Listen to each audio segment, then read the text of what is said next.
One of the most important characteristics, according to Jesus, for us is humility.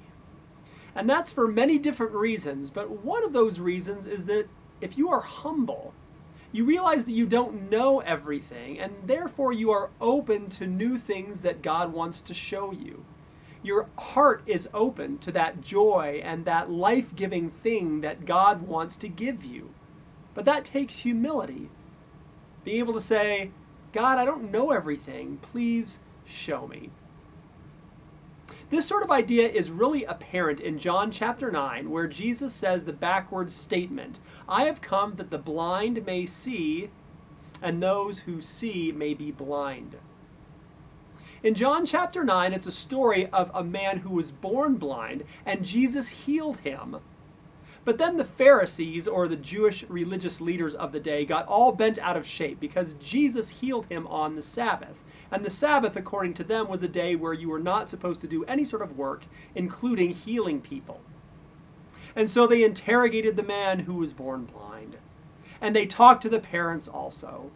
And then they talked to Jesus because they were upset with him, the one who did it. And that's when Jesus said, I have come that the blind may see, and those who see may be blind. And the Pharisees said, oh, I guess we're the ones who are blind.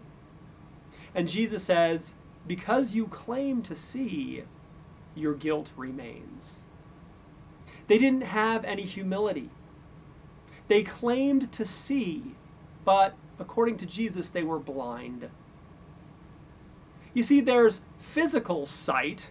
The man who was born blind didn't have physical sight, but the Pharisees did. The Pharisees could physically see whatever was in front of them.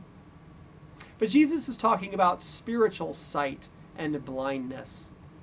And the man who was physically blind, spiritually, he was able to see Jesus for who he was.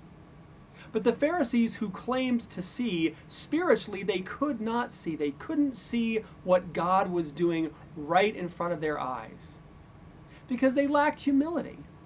They thought they knew it all. We know how God acts. We know what God says. We know everything that we need to know about God and this universe, and we are going to judge people according to that, and that's what they did. They judged this man who was born blind, and they judged his parents. They even said to the man, you have been steeped in sin from birth. How dare you lecture us? They couldn't see what God was doing. They couldn't see this beautiful man and the faith that he had. They couldn't see the miracle that was done right in front of their eyes. And this man who was blind, now he could finally see. But maybe the most important thing that the Pharisees missed that was right in front of their eyes was Jesus himself.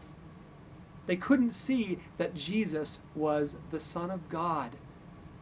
They thought that he was the bad guy. He healed on the Sabbath. Oh, you terrible person, Jesus. They couldn't see him for who he was, that he had compassion on this man, and that he healed them, and that he wanted to heal them and have compassion for them also. The blind sometimes see, and those who claim to see are still spiritually blind. But if we have humility, the way Jesus wants us to have humility, and be open to what God is doing in our midst, then we will be able to see and be filled and have joy.